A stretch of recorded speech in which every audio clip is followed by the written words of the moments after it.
मतदार याद्या तपासणारे कर्मचारी हे कॉन्ट्रॅक्टर आहेत। ते फक्त 2-4 घरात जातात। आम्ही घरोघरी फिरू। 4 दिवसात भरपूर काम होईल। ठाकरेंच्या शिवसेनेच्या उपनेत्या किशोरी पेडणेकर यांनी हे वक्तव्य केलंय।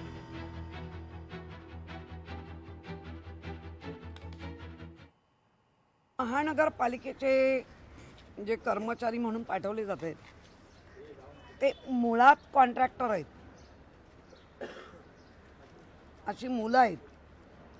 12 जण दुबार यादी आहे तर 2 किंवा 3 लोकांच्याच घरात जात आहेत आणि त्याच्यामुळे पुन्हा आमच्यावर म्हणजे सर्वपक्षीय राग आणि जास्त करून शिवसेना इथे काम करत असल्यामुळे हे आमचे सगळे पदाधिकारी आहेत इथले स्थानिक, त्यांच्यावर लोक रागवत आहेत। कारण महानगरपालिकेत 2 कडे जात आहेत, 10 लोकांकडे जातच नाहीये। मग आम्ही असं ठरवलं की आपण घरोघरी जाऊ। 4 दिवसात भरपूर होईल। प्रत्येक सैनिक जागा झालाय।